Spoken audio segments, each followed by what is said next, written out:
శుభకరమైన సుప్రభావంలో అందరికీ వందనములు. దేవుడి వాక్యంలో నుంచి ఈనాటి ప్రవాసిస్తాను గీతమై అపోస్తలుడైన పౌలు ఫిలిప్పీయులకు రాసిన పత్రిక 3వ అధ్యాయము 25వ వచనం చదువుకుని ధ్యానం చేద్దాం. మన పౌర స్థితి పరలోకమందు ఉన్నది. అక్కడి నుండి ప్రభు అయిన యేసుక్రీస్తు మన రక్షకుని నిమిత్తము కనిపెట్టుకొని ఉన్నాము. ప్రభు సహాయం కొరకు చిన్న ప్రార్థన చేస్తున్నాం. ప్రేమ పరిపూర్ణమైన మా ప్రియ పరలోకపు ఉదయకాల సమయం శ్రేష్టమైన మిమ్మల్ని స్తుతిస్తున్నాం. మిమ్మల్ని సత్యంతో ఆరాధించడానికి నడిపించడానికి మిమ్మల్ని స్తుతిస్తున్నాం. మా ఆరాధన అంగీకరించడానికి మిమ్మల్ని స్తుతిస్తున్నాం.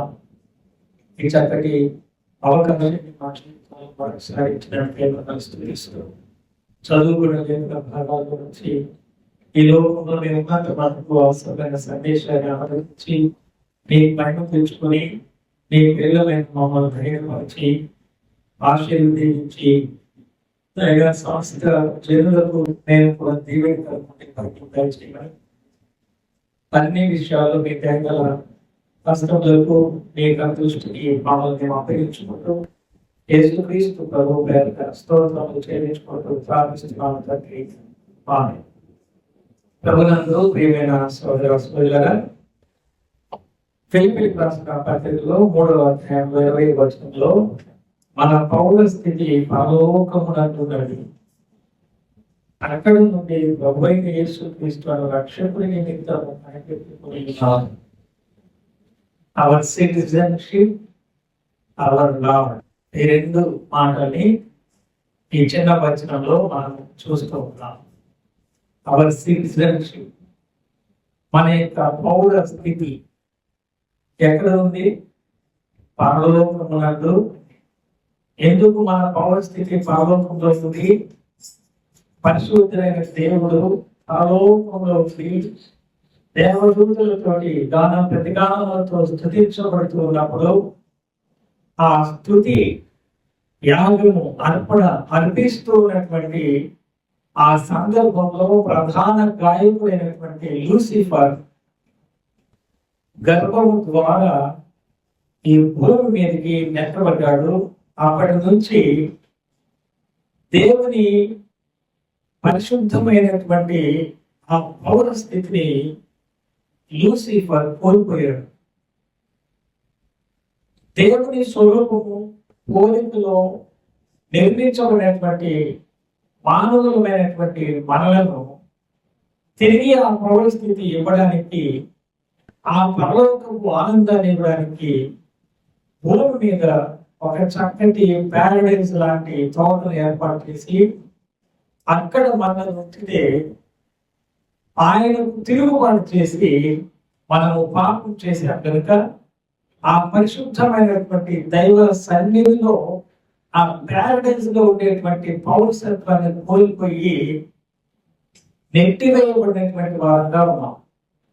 ఇలాంటి స్థితిలో మనం ఉంటూ ఉండగా తిరిగి పరిశుద్ధుడైన దేవుని కుమారుడు అని పిలువబడడానికి అర్హత కల్పించడానికి పరిశుద్ధమైనటువంటి జీవము కలిగిన సృష్టికర్తైనటువంటి దేవుడు తానే తన కుమారుని మన కొరకు లోకానికి పంపించడం ద్వారా ఈ భూమి మీద మన శరీరాకారంతో యేసుక్రీస్తు ప్రభు జన్మించడం ద్వారా ఆయన పేరు ఈ భూలోకంలో నమోదు చేయబడడం ద్వారా మన పాప నింద ఆయన మీద తానే వేసుకోవడం ద్వారా పాపము లేని తన శరీరాన్ని మన కొరకు శిలువలో బలిగా అర్పణగా అందించుకోవడం ద్వారా యేసుక్రీస్తు ప్రభు రక్తము మన పాపాన్ని క్షమించడానికి అర్హతను కల్పించడం ద్వారా మన పాపాలను మనం ఎరిగి హృదయంలో పశ్చాత్తాపం పొంది నాకు క్షమాపణ కావాలని దేహి అని యేసు ప్రభుని అడిగితే ఆయన రక్తంలో మన యొక్క హృదయాలను మన ప్రాణాత్మ దేహములను కడిగి మీరు శుద్ధులయ్యారు, మీరు పరిశుద్ధులు, దేవుని కుమారుని అధికారాన్ని నేను మీకు ఇస్తున్నాను అని యేసు ప్రభు చెప్పాడు. కాబట్టి మన పౌరస్థితి ఈ భూలోకంలో లేదు. క్రైస్తవుల యొక్క పౌరస్థితి భూలోకంలో లేదు. ఈ భూలోకంలో మనము యాత్రికులుగా పరదేశులుగా ఉన్నామనే మాటని మనం చూస్తూ ఉన్నాం. ఏదైనా ఒక దేశం నుంచి మరొక దేశానికి వెళ్ళినటువంటి వాళ్ళు ఆ దేశానికి సంబంధించిన పౌరసత్వం వాళ్ళకి లేదు కాబట్టి వాళ్ళకు ఉన్నటువంటి రూల్స్ రెగ్యులేషన్స్ చాలా లిమిటెడ్ గా ఉంటాయి. ఎవరైతే ఈ వేరే దేశం నుంచి ఇంకొక దేశానికి వెళ్ళారో అక్కడ వాళ్ళ యొక్క పనులు నిర్వహించుకుంటూ వాళ్ళు జీవిస్తూ ఉన్నప్పటికీ ఆ దేశానికి సంబంధించినటువంటి ఆ అధికారులకు వాళ్ళు లోబడి మసులుకోవాల్సిన వాళ్ళుగా ఉంటారు.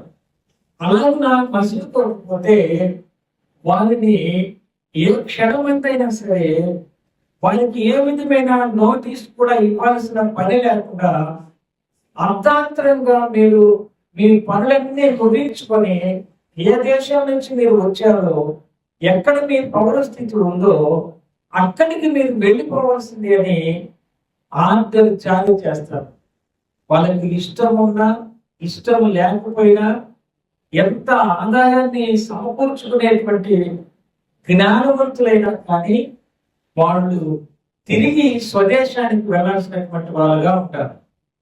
అలాగే వేరే దేశ పౌరసత్వం కలిగి ఇంకొక దేశంలో జీవిస్తున్నటువంటి వాళ్ళు ఏ మనసుతో జీవిస్తారు, ఎలాగున్నా జీవిస్తారు అనేది మనం చూస్తే ఇది మా దేశం కాదు, ఇక్కడ ఉన్నటువంటి పద్ధతులను లేక ఇక్కడ ఉన్నటువంటి నాయకులు ఏర్పాటు చేసినటువంటి అధికారులకు అనుగుణంగా మేము ఇక్కడ నడుచుకోవాలి, క్రమశిక్షణతోటి ఇక్కడ ఉండాలి.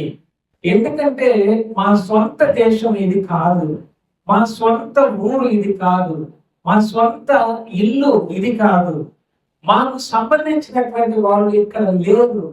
కాబట్టి నేను చాలా జాగ్రత్తగా క్రమశిక్షణ కలిగి ఇక్కడ మసలు పడకపోతే ఈ పొరుగు దేశంలో మాకు ఎవరు కూడా దిక్కు ఉండరు అని చాలా వినయ విధేయతలు ప్రదర్శిస్తూ చాలా అనుకూలంగా వాళ్ళు పొరుగు దేశంలో జీవిస్తూ ఉంటారు. అలాగే జీవిస్తూ వాళ్ళ మనసులో ఏముంటుంది అంటే నేను నా సొంత దేశానికి వెళ్ళిపోతాను, నా సొంత దేశంలో స్వతంత్రంగా జీవించగలను, నా సొంత దేశంలో నా తల్లిదండ్రుల ఇంటిలో నేను ఉండగలను, అక్కడ ఎంతో స్వతంత్రంగా మనస్సు పూర్తిగా నా యొక్క జీవనాన్ని నేను కొనసాగించవచ్చు అని ఆ తలంపుతో ఆ మనస్సుతో ఎప్పుడైనా నేను నా సొంత దేశానికి వెళ్ళవలసినటువంటి వాళ్ళను అనే మనస్సుతో ఉంటూ పొరుగు దేశంలో ఉన్నంత కాలము వాళ్ళు ఈ రకమైనటువంటి తమ యొక్క సొంత ఆలోచనలు, సొంత దేశము, ఆ దేశంలో ఉన్నటువంటి ప్రఖ్యాతి చెందినటువంటి వస్తువులు, వారి ఇంట్లో ఉన్నటువంటి శ్రేష్టమైనటువంటి తల్లిదండ్రులతో కూడినటువంటి ఆ వస్తువు సముదాయము, వారికి ఉన్నటువంటి చాలా స్థిరాస్తులు, వాటి మీద మనస్సు పెట్టుకొని ఈ పొరుగు దేశంలో ఉన్నంత కాలము అవి ఎలా ఉన్నాయో ఎట్లా ఉన్నాయో నేను ఎప్పుడు వెళ్ళి వాటిని మళ్ళీ చూస్తాను, నేను పండించినటువంటి ఆ పంటలను తిరిగి నేను కన్నులను చూస్తాను అని ఆశను మనసులో ఉంచుకొని వాళ్ళు జీవిస్తారు. ఈ మాట ఎందుకని అపోస్తలుడైన పౌలు గారు ఫిలిప్పీయులకు రాస్తూ మాట్లాడేది అంటే ఫిలిప్పీయులు వాస్తవానికి అక్కడ వాళ్ళు కాదు, వాళ్ళు దూర దేశానికి సంబంధించినటువంటి వాళ్ళుగా ఉన్నారు.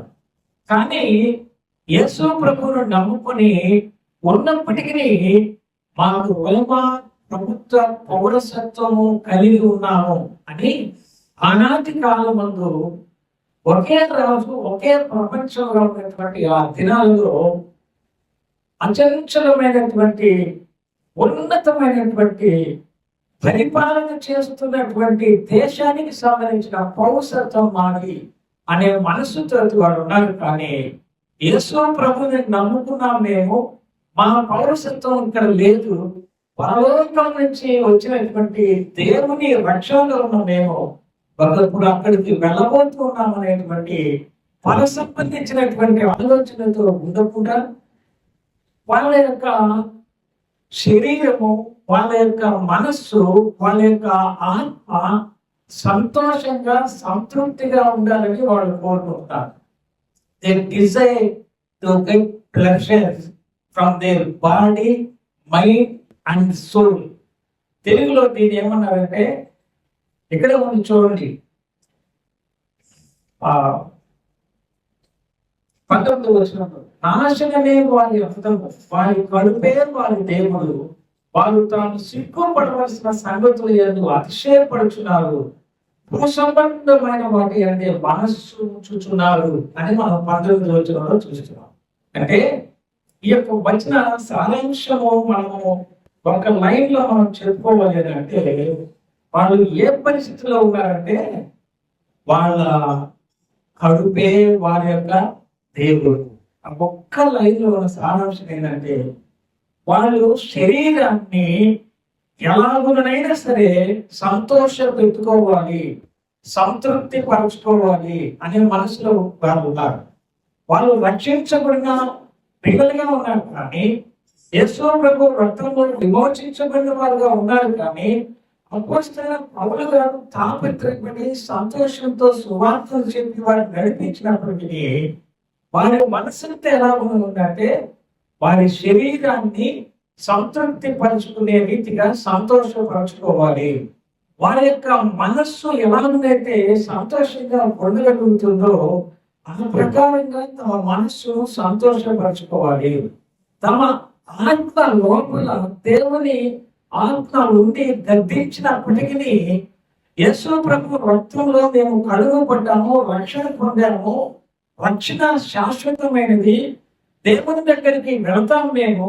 కానీ ఈ లోకంలో ఉన్నంత కాలము ఏమైనా చేయవచ్చు, దేవుడు మమ్మల్ని రక్షించాడు అనే మనసుతోటి వాళ్ళు ఉంటున్నారు. ఇది గ్రహించినటువంటి అపోస్తలుడైన పౌలు కన్నీటితోటి వారిని హెచ్చరించినటువంటి మాటలు ఇక్కడ మనం చూస్తున్నాం. అపోస్తలుడైన పౌలు గారిని అదే రోమన్ చెరసాలలో వేసినప్పుడు, ఆయనను కొడుతున్నప్పుడు, తన యొక్క వీపును నాగడి చాలా మీద దున్నబడేటట్టుగా బాణాలతో కొడుతూ ఉన్నప్పుడు, తన యొక్క పాదములకు బొండలు బిగించినప్పుడు, తన శరీరం అంతా ఈడవబడినప్పుడు, రాళ్లతో కొట్టబడినప్పుడు, హింసించబడినప్పుడు, నిందించబడినప్పుడు, తన విద్యావేత్తమైనటువంటి ఆ జీవితం అంతటి అవమానభరితంగా ప్రజలు చూస్తూ ఉన్నప్పుడు సహితము ఒక్క కన్నీటి బొట్టు కూడా అపోస్తలుడైన పౌలు గారు కాల్చలేదు. కానీ ఆయన చెరసాలలో స్తుతించాడు. మనలాంటి పరిశుద్ధులైనటువంటి వాళ్ళ ఆత్మల క్షేమాభివృద్ధి నిమిత్తమై దైవాత్మ ఆవేశముతోటి, దేవుని వాక్కు దర్శనముతోటి అనేకులకు ఇలాంటి ఉత్తరాలు రాయడానికి ఆ సమయాన్ని ఉపయోగించుకున్నాడు. కానీ తన సొంత శరీరము ఆకలితో ఉన్నప్పుడు, హింసించబడుతున్నప్పుడు కన్నీటిని కాచలేదు. కానీ సంఘములలో కడుపే దేవుడుగా ఎంచుకొని శరీరాన్ని మాత్రమే తృప్తిపరచుకుంటూ, తన మనస్సు నచ్చినట్టుగా సంతోషపరచుకుంటూ, తన ఆత్మ రక్షించబడింది, ఏమైనా చేసినా పరలోకానికి వెళ్తామనే మనస్సుతో ఉన్నప్పుడు, భూ సంబంధించినటువంటి తలంపులతో ఉన్నటువంటి విశ్వాసాలను గురించి పౌలు గారు కన్నీటితో ఏడ్చినట్టుగా మనం చూస్తాం. మనం ఒక ఇంటి వారము, ఒక తండ్రి బిడ్డలము, మనది పరలోకము, అక్కడ ఉంది మన భవిష్యత్తము, మనమంతా ఈ లోకంలో ఉన్నప్పుడు ఒక్కటిగా ఉన్నాము అనే తాత్పర్యం లేకుండా ఉన్నప్పుడు, అలాంటి విశ్వాసాల గురించి, అలాంటి సంఘములో ఉన్నటువంటి పరిస్థితుల గురించి ఇంత కాలంగా మేము చెప్పినా మీరు అర్థం చేసుకోకుండా కడుపుని సంతృప్తిపరచుకోవడానికి, మీ మనసు కోరికలు నెరవేర్చుకోవడానికి, మీ ఆత్మ సంతృప్తిగా ఈ ఇహ సంబంధించినటువంటి వాటిలో నిమగ్నమయ్యడానికి మీరు ఉపయోగించుకుంటున్నారు తప్ప, మీరు పరదేశానికి సంబంధించినటువంటి వారు అని మరిచిపోతున్నారని వారిని గురించి హెచ్చరిస్తూ, అప్పుడు పౌలు గారు ఈ 20వ వచనంలో, మన పౌర స్థితి పరలోకమునందున్నది, అక్కడి నుండి ప్రభు యేసుక్రీస్తు రక్షణ నీతో కనిపెట్టుకున్నాము కనుక ఈ మాటలు ఎందుకు చెప్పాల్సి వచ్చింది అంటే, ఫిలిప్పీలు ఎంతసేపటికి మా పౌరస్థితి రోమా ప్రభుత్వంలో రోమా దేశానికి చెందినటువంటి పౌరులు అని అంటే అత్యంత ఉన్నతమైనటువంటి వాళ్ళని అనాది కాలంలో భావించేవాడు. పౌలు గారు కూడా అదే పౌరస్థితిలో ఉన్నాడు కనుక ఆయనను శిక్షించడానికి వారు భయపడినట్టుగా మనం చూసుకుంటున్నాం. ఎలాగైతే ఫిలిప్పీలు వాళ్ళ యొక్క పౌర స్థితి లోక సంబంధించినటువంటి రోమాలో ఉన్నటువంటి ఆ పౌర స్థితిని గురించి వాళ్ళు అంత మనస్సులో ఆ పౌర స్థితి మీద గురించి ఎలాగైతే ఉన్నారో, మనము యేసు ప్రభువుని నమ్మినటువంటి మనము పరలోకంలో మన పౌరస్థితి ఉంది అనే సంగతిని మనస్సులో ఉంచి, మనస్సులో కేంద్రీకరించి పైనున్న వాటిని వెతకండి, భూమి మీద ఉన్నటువంటి వాటి మీద మీరు మనస్సు పెట్టుకోవద్దు అనేటువంటి మాటల్ని ఈ భాగంలో చెప్పాల్సినటువంటి పరిస్థితి. సిటిజన్షిప్ పరలోకంలో ఉన్నప్పుడు మన మనస్సు దేవుడు తనతో పాటు మనం ఉండడానికి అర్హతను తన కుమారుని రక్తం ద్వారా ఇచ్చినప్పుడు, కుమారునికి ఏవైతే తండ్రి దగ్గర పాలిభాగం ఉందో ఆ సమస్తమైనటువంటి స్వాస్థ్యం మీద మనకు కూడా పాలిభాగము కల్పించాడు.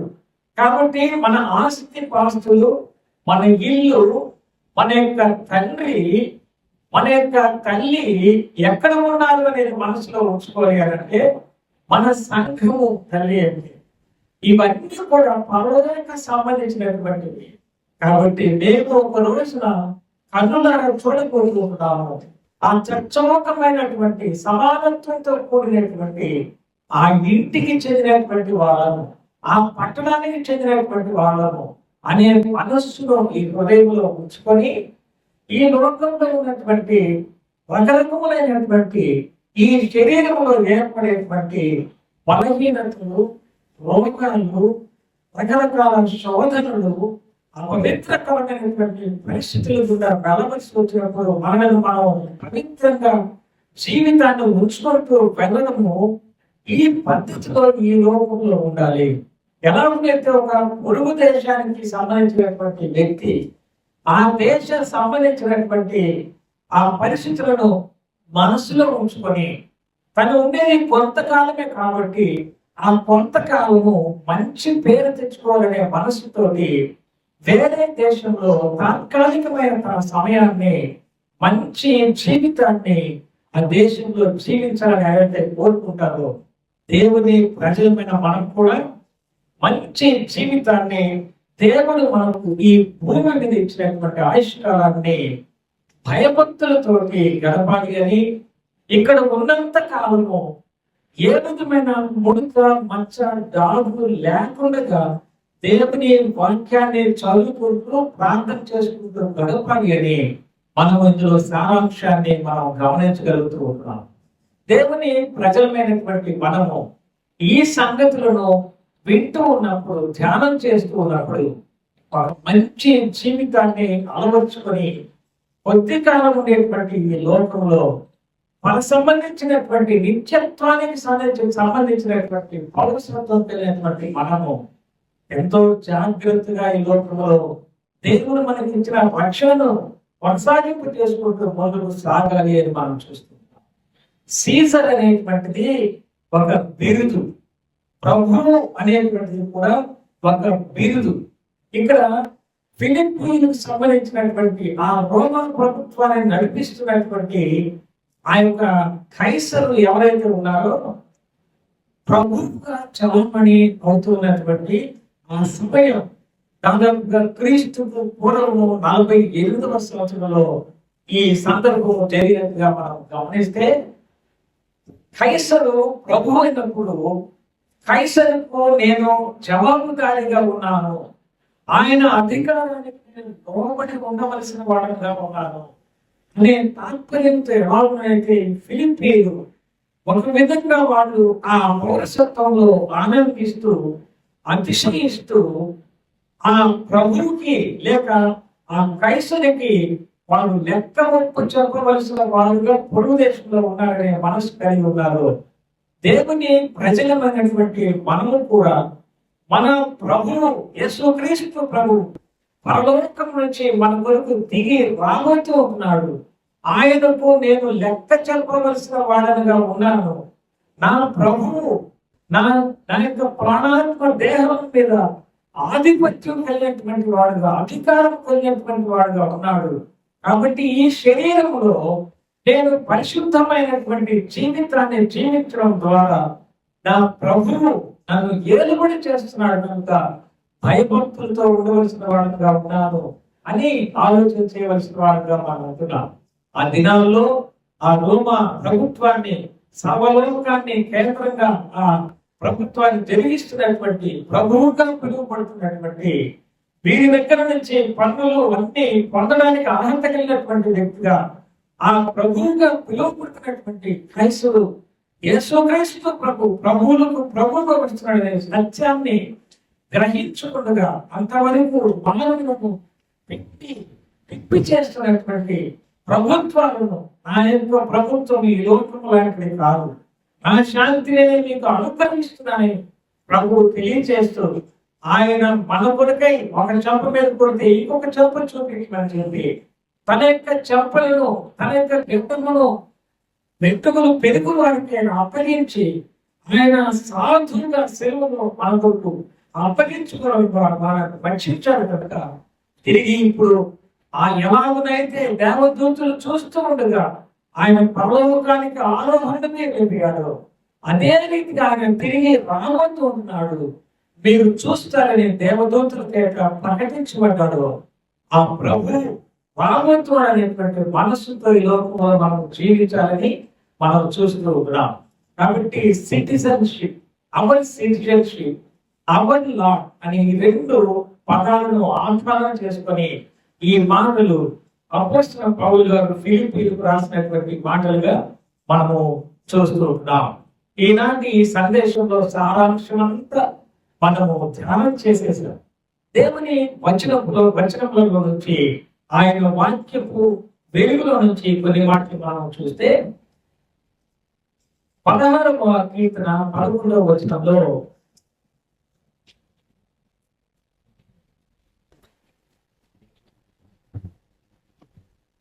తీసుకుంటే గదిగా చదివించండి. 16వ కీర్తన 11వ వచనం. జీవ మార్గమును నీవు నాకు తెలియజేసేదవు, నీ సన్నిధిని సంపూర్ణ సంతోషము కలదు, నీ సన్నిధిని సంపూర్ణ సంతోషము కలదు, నీ కుడి చేతిలో నిత్యము సుఖములు కలదు, నీ కుడి చేతిలో నిత్యము సుఖములు. అలాగే 15వ అధ్యాయంలో పక్కనే 15వ వచనం చదువుతున్నాం. నేనైతే నీతి గలవాడినై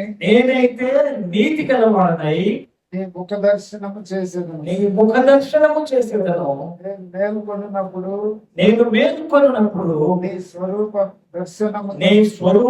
దర్శనముతో నా ఆజ్ఞను తీర్చుకోదును అనే మాటలు ఈ భాగంలో మనం చూస్తూ ఉన్నాం.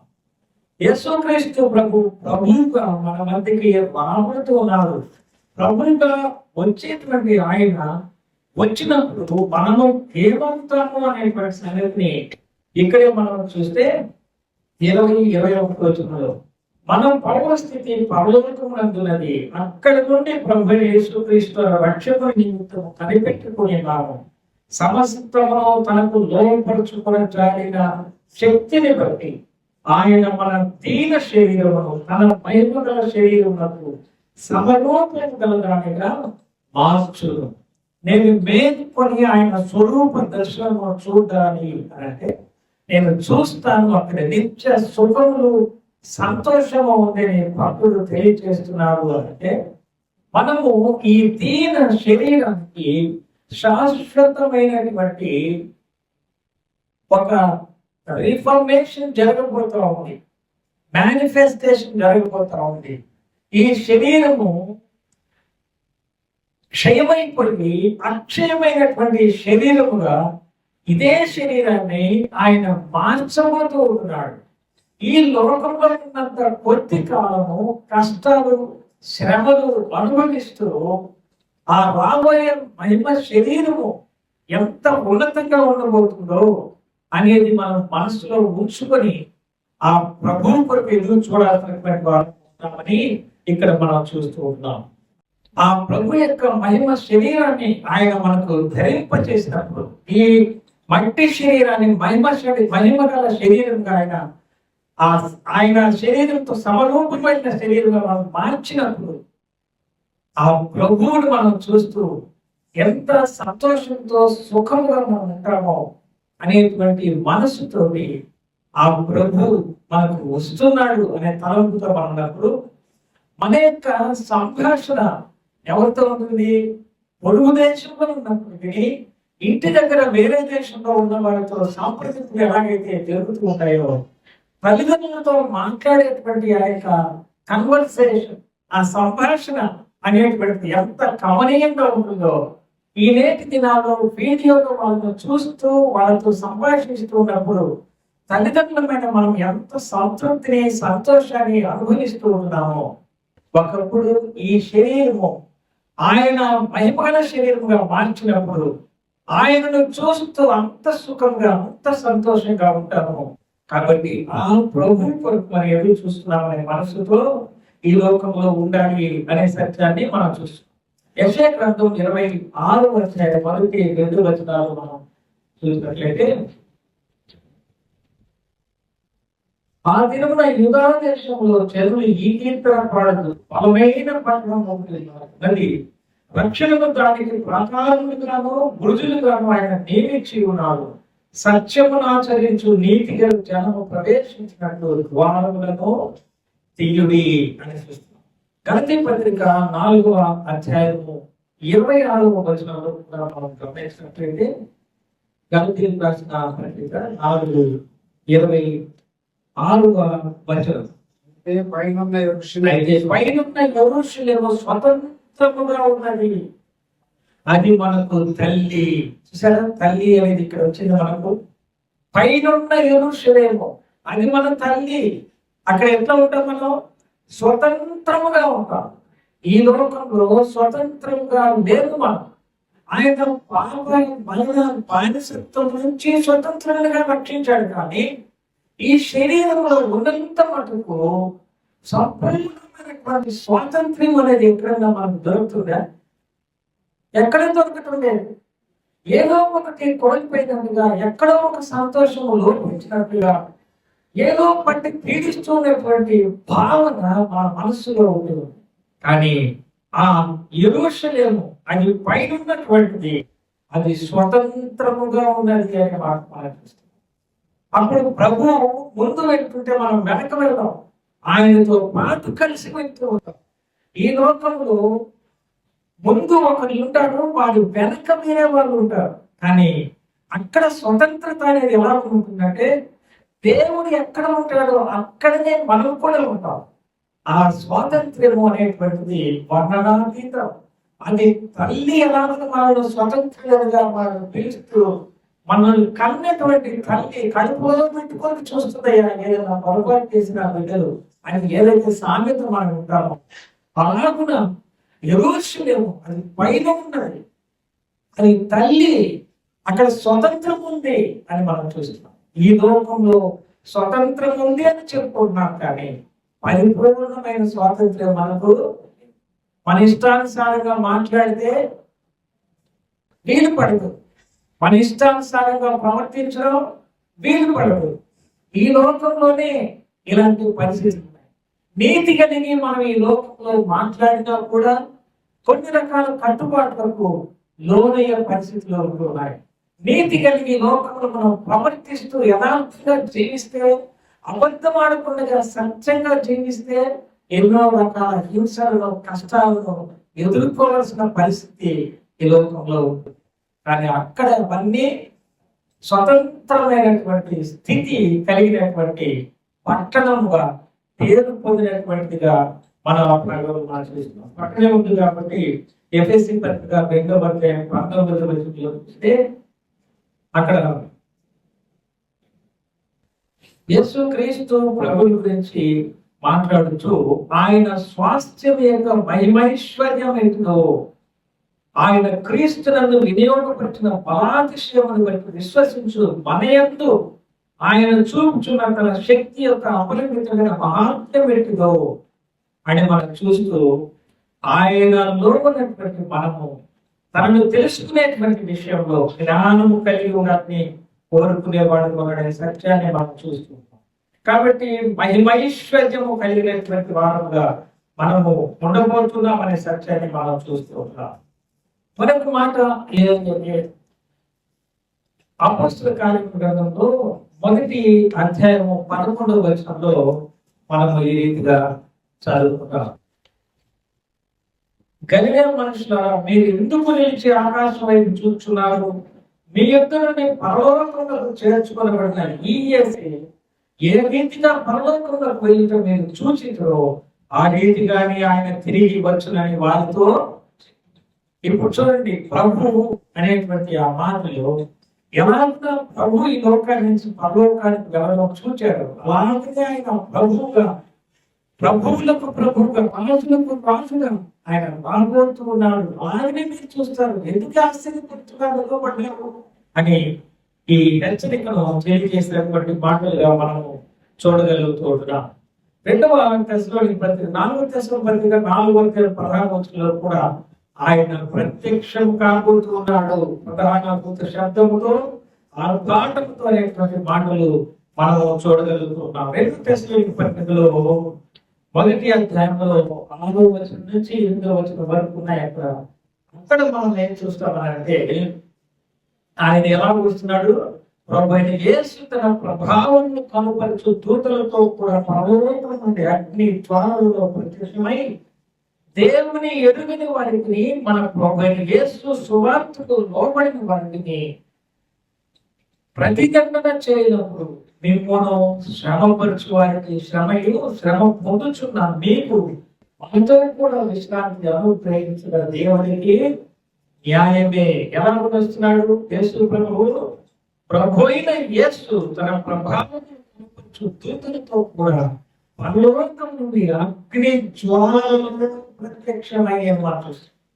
ఏ మానవుని జ్ఞానంతో శక్తితో అగ్ని జ్వాలలో ప్రత్యక్షమైనటువంటి యేసు క్రీస్తు ప్రభు యొక్క దేవుని ప్రజలకు శత్రువులుగా ఉన్నటువంటి వారిని ప్రతిదండన చేసే ఆ సమయంలో ఏ ఆయుధము పనికి రాకుండా నిర్వీర్యమైపోతుంది. ఏ శక్తి, ఏ యుక్తి, ఏ జ్ఞానము, ఏ టెక్నాలజీ కూడా పనికి రాకుండా పోతుంది. దేవుని సిలువకు శత్రువులు మీరని పౌలు గారు ఫిలిప్పీలను ఉద్దేశించి మాట్లాడిన మాటల్ని కొరింథీలో కూడా మనం చూస్తాం.